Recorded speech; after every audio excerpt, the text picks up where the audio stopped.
The standard was Gabby Hayes. In that distinctive gravelly voice, he delivered unforgettable one-liners and sardonic advice while riding with legends like Randolph Scott and Roy Rogers. However, underneath the laughter and the beard, Gabby had stories he had never told anybody before. Fans speculated for years about the true nature of the relationship between Hayes and the renownedly private Randolph Scott, what caused their on-screen friendship to abruptly wane. Beyond frontier friendship, was there more going on behind the scenes? Gabby Hayes eventually opened out after decades of keeping quiet, and what he disclosed shocked everyone. Westerns ruled the screen during Hollywood's heyday, and every cowboy required a faithful companion. Gabby Hayes was one of the many people who played the character. His name is frequently near the top of the list of iconic Western sidekicks, a relic of the genre's heyday. On May 7, 1885, Gabby Hayes was born George Francis Hayes. He frequently claimed to be from Wellsville, New York, although he was actually the third of 7 children in a large family, led by Elizabeth and Clark Hayes. In reality, he was born in Stannards, a small village tucked away in the state's western region, close to Pennsylvania. In addition to operating the Hayes Hotel, his father dabbled in the oil industry, which was just beginning to take off in that area. George was raised by his siblings, Nellie and Hattie, and brothers William Morrison and Clark. Morrison, his brother, was a member of the U.S. Army. George had a very typical upbringing in a small village before he was sadly killed in combat during World War I. He attended Stannard School, and was already displaying the beginnings of lofty aspirations. He played semi-pro baseball while still in high school, but he wasn't happy to remain in one place. He left home at the age of 17 in search of something more thrilling. He began his career with a touring stock group, worked for a circus for a while, and then settled into vaudeville. He was popular on stage, particularly in comedic pieces where he would portray the Rube Constable, a foolish figure. He had a great and busy vaudeville career for many years. George wed Olive E. Ireland in 1914. Her father was a glass finisher.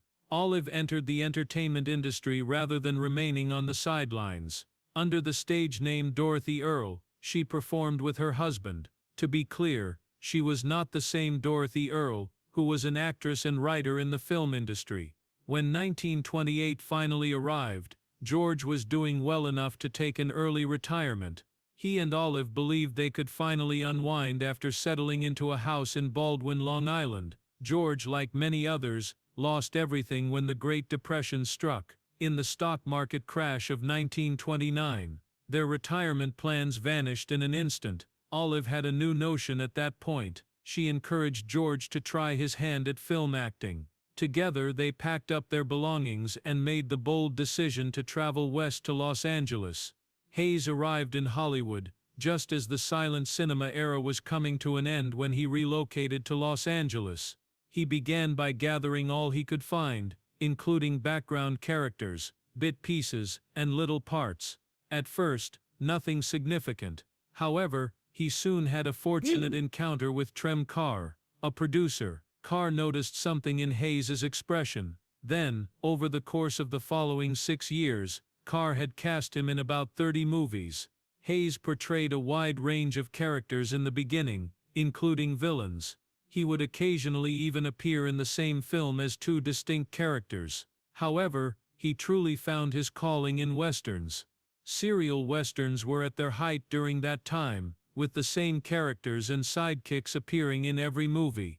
Although Hayes wasn't a cowboy off-screen, he blended in perfectly. It wasn't until he was in his 40s that he actually learned how to ride a horse. Hayes was not at all like the sulky, dusty figures he portrayed off-camera. He was well-groomed, eloquent, and exuded a refined demeanor. Ironically, he didn't even enjoy westerns. To be fair, a lot of those B-movies were very repetitive, which is why he thought they were. Audiences still adored him. He gained notoriety for using terms like concarnate, ye dern tootin', dadgummit, dern pasnickety female, and young whippersnapper in that tough, witty sidekick role. He played Windy Halliday, the witty sidekick to William Boyd's Hopalong Cassidy, from 1935 to 1939, and soon established himself as a well-known figure in the West. However, he left the position in 1939 due to a pay dispute with Paramount Pictures.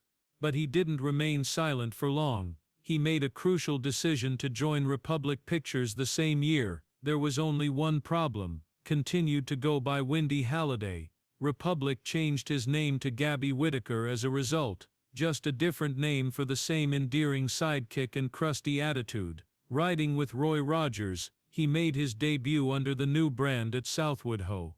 An illustrious run began with that movie. Roy Rogers and Gabby Hayes collaborated on an incredible 41 films between 1938 and 1943, making it one of the most successful collaborations in Western film history.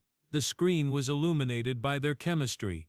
In addition to providing comic relief, Gabby was witty, wise, and frequently the one guiding the hero in the correct route. His vibe remained constant, despite the fact that he altered the names of his characters from one film to another. Loyal but grumpy, has a talent for expressing what needs to be spoken. Their collaboration began with non-Western actors and evolved into a Western film studio. Hits like Man from Cheyenne, Sunset Serenade, and Red River Valley just kept coming. The audiences were captivated. Even though Roy was already a rising star, he acknowledged that Gabby had helped him develop as an actor. Gabby contributed color, warmth, and comedy where Roy's charm and quiet assurance were needed. That's what made those movies so magical. Yes, there were more outstanding pairs from that time period.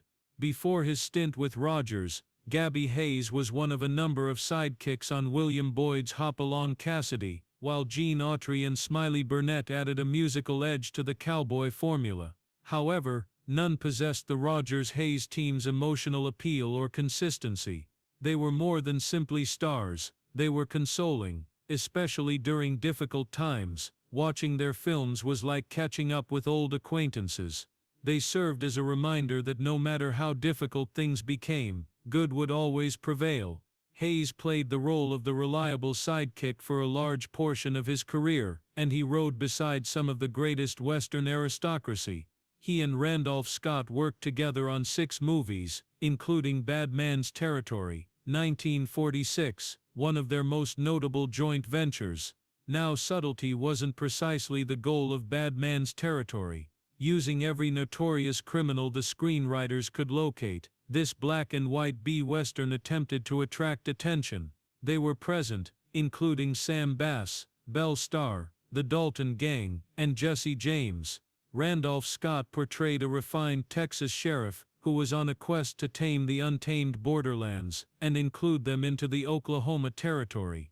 With a lot of Western cliches crammed into its running time, the film sped from shootouts to political intrigue under the energetic but occasionally disorganized direction of director Tim Whalen. The James Gang robbed a train in broad daylight to begin the story. Sheriff Mark Rowley, played by Scott, his younger brother Deputy John, and another deputy named Mercer were pursuing them. Let's introduce Bill Hampton, the corrupt U.S. Marshal, who attempted to lead the posse in the wrong direction. However, they didn't believe it. They continued on course and apprehended Kid Coyote, the outlaw lookout, who was played by Hayes, of course. The situation rapidly deteriorated. Outlaw Hank McGee shot Mercer dead, and Hampton attempted to kill both John and Kid Coyote when John attempted to take him back to town. Suddenly, Jesse James intervened to stop him and transported the injured John to Quinto, an outlaw haven. Sheriff Mark rode into Bad Man's Territory by himself to clear his brother's name after Hampton fabricated the narrative to paint John as a member of the James Gang. Mark met Henriette Alcott, a resolute English journalist portrayed by Ann Richards, along the route. She joined the effort to deliver justice to Quinto by encouraging people to join the nascent Oklahoma Territory, and romance blossomed organically. Outlaw meetings, square dances, political appointments, and horse races were all intercut throughout the movie, which concluded with the villains flipping the script by assigning Hampton to lead police enforcement and making the Rowley brothers the criminals. The movie made nearly $500,000 at the box office, despite its disorganized premise. Variety took notice of it as well, which hailed it as excellent erotic entertainment. Producers Randolph Scott and Nat Holt re-teamed for Trail Street in 1947 as a result of the success. Another Western, with real-life characters that alternates between humorous charm and somber narrative. Ray Enright's film Trail Street followed Randolph Scott's character, the renowned Bat Masterson, as he entered the liberal Kansas town, prepared to root out corruption and defend farmers from a hostile cattle tycoon. It signaled a change in tone, combining its typical B-Western taste with a more sophisticated approach. Now a deputy, Gabby Hayes made a comeback and used his trademark sense of humor to lighten the action-packed narrative. After solidifying his nasty character in Crossfire, Robert Ryan portrayed a noble banker entangled in a land war. Ryan's opponent for Madge Meredith's love, Steve Brody, was portrayed by Anne Jeffreys as a troubled dancehall girl with a soft spot for the villain. Land disputes, false accusations, ambushes, and personal entanglements all played a part in the plot, and Masterson steadfastly supported the underdogs in an effort to bring about order. Then in 1948, RKO released Return of the Bad Men, another film directed by Enright. In the movie, Scott, Ryan, Jeffreys, Hayes and Brody were reunited as part of an Old West Outlaws best hits lineup. The idea: gather all of the legendary villains, whether or not they have ever met, then toss them at Randolph Scott to see what happens. Although the movie failed to live up to its premise, it should have been magnificent. The Sundance youngster was portrayed by Robert Ryan in a villainous manner, and Anne Jeffreys came back as Cheyenne, the niece of Wild Bill Doolin, who was caught between romance and devotion. In a surprising turn of events, Hayes played the president of a bank this time. Although the movie attempted to combine romance, politics and gunfights into a single plot, the characters lacked nuance, and the love triangle ended with a whimper rather than a bang. Not even the huge land rush finale in Oklahoma was able to bring everything together. However, the Western boom was beginning to fade by the late 1940s. Demand had changed, and tastes had changed as well. Hayes hitched up for his final journey on the Caribou Trail in the 1950s. This film was a frontier adventure with a northern twist, set in the untamed Canadian wilderness, and it wasn't just a dusty saloon brawl. Rather than the typical American West tumbleweed communities, one of Hollywood's most steady hands is Randolph Scott, the show's star. A large posse of well-known faces supported him: Bill Williams, Jim Davis, Dale Robertson, and of course, Gabby Hayes. The villain, Frank Walsh, was portrayed by the always dependable Victor Jory, and the supporting cast was completed by Douglas Kennedy and James Griffith. In her role as Francie the saloon owner, Karen Booth added charm and a hint of romantic tension. The narrative now begins with Scott's character, Jim Redfern, yearning for better opportunities. Along the famous Caribou Trail, he and his two friends, Mike played by Williams and Ling played by Lee Tung-Fu, are transporting livestock from Montana to British Columbia. But they run into problems quickly. When they attempted to cross a toll bridge, operated by the dishonest Frank Walsh without paying money, Walsh's thugs stampeded their herd in retaliation. The result is chaos. Mike loses his arm, there are no more cattle, their lofty aspirations, for now at least, crushed. In an attempt to start anew, Jim Ling and their new mountain man friend Grizzly, that is Hayes, turn to gold digging. They are taken prisoner by native fighters just when it looks like things might improve. They do not escape together though. Jim finds himself surviving the wilderness by himself until he comes across a creek that is glistening with enough gold to start over. The crew soon reassembles. They connect with Grizzly's family members, Martha and Jane, as well as a tough foreman named Will. They start a new cattle business together with the goal of bringing a new herd into the gold-rich region that Jim discovered. But they haven't been forgotten by former foes. On the prowl, Walsh and his men are prepared to cause trouble. And Francie comes next. Walsh also wants her, but she has a sweet spot for Jim. The already difficult path ahead is made more tense by that love triangle. Despite not aiming for the Oscars, the Caribou Trail was a good source of fun. Despite being only 81 minutes long, it has enough showdowns, cattle drives, and story twists to please any Western lover. The production was managed by Nat Holt, while the distribution was handled by 20th Century Fox. It's a bit of a mixed bag visually. The second unit pictures, which were shot in Colorado, are particularly stunning. However, the majority of the core cast remained in California. Scenes from inside sound stages are intercut with actual outdoor footage from locations such as Griffith Park in Los Angeles' Bronson Canyon. You will recognize the scenery if you have hiked there. Here's another interesting tech fact. The majority of people only saw the movie in black and white for decades, even though it was initially shot in 2-strip Cinecolor. After more than a year of labor, Kino Lorber was able to return it to its natural hue, changing that. Finally, you can see the Caribou Trail the way it was intended to be seen. Golden valleys, dusty paths and everything. Gabby Hayes did something that not all cowboys do after his time on the big screen with the Caribou Trail. He rode directly into the living rooms of America. That's correct, he started his career on television with the Gabby Hayes Show. This was no ordinary Western though. Yes, our man Gabby was paired with a bowl of breakfast oats, which is why it began in 1950 under a different name, The Quaker Oats Show. Imagine 1950. As Gabby Hayes appeared on TV sitting in a local store in the dusty small town of Quaker Canyon, children gathered around the TV, their eyes wide. He would be whittling away, making up stories that somehow kept coming back to cereal. Additionally, in a memorable moment in television history, Gabby would order viewers to move away from the screen, then aim a cereal-loaded cannon directly at it. They used this amusing method to parody the Quaker Oats tagline, "Shot from guns." Indeed, in 1951 the show's name was changed to The Gabby Hayes Show, but the appeal remained the same. Each edition of this live half-hour program was centered toward historical events rather than just yee-haw and humor. On a small budget of roughly $5,500 each episode, the scripts were written by Horton Foote and Jerome Coopersmith and were filmed live in NBC's Studio 3A at Rockefeller Center. Even so, by the end of 1950, viewers in 39 U.S. cities were tuning in to hear Gabby narrate stories about the Battle of the Alamo, Buffalo Bill as a boy, the Lewis and Clark expedition, and more. Then, in December 1951, NBC debuted a brand new accelerated, 15-minute daily edition of The Gabby Hayes Show. It started out airing 3 times a week but quickly moved to 5:15 p.m. every day.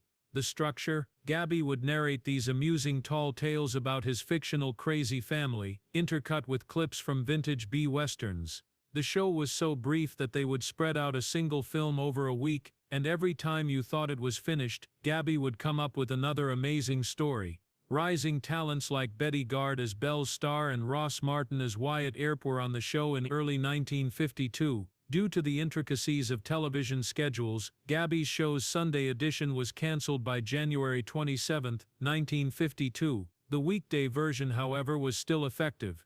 Right up until January 1, 1954. Gabby didn't hang up his spurs just yet. Even after that. Who took Buffalo Bob Smith's place on the Howdy Doody program when he had to leave to recuperate from a heart attack? That would be Gabby himself. Furthermore, Gabby was more than just a TV personality, in typical cowboy manner. Appropriately dubbed the Gabby Hayes Ranch, he operated a summer ranch camp for both boys and girls in East Jewett, New York. However, Gabby's legacy extended beyond the screen. A whole comic book series was released under his name by Charlton and Fawcett between the late 1940s and the 1950s. Additionally, he continued to appear occasionally, particularly on Howdy Doody, when he caught up with his longtime friend Buffalo Bob even after he retired from regular television. Behind the bushy beard and the angry outbursts on film there was a man who was incredibly devoted to his wife. She was everything to him during their 43-year marriage. Directors may have provided him with performance remarks, but what really counted was his wife's assessment. She tragically died on July 5, 1957, leaving Gabby in complete grief. The fact that they never had kids made the loss even more devastating. Following her passing, he lived at his Toluca Lake Ranch in California for a while before relocating to a modest apartment complex he owned. As the years passed, Gabby's health began to deteriorate. He was treated for heart illness at St. Joseph Hospital in Burbank at the beginning of 1969. He died on February 9, 1969, just 1 week later, at the age of 83. He was buried at Hollywood Hills Cemetery's Forest Lawn. I appreciate you watching.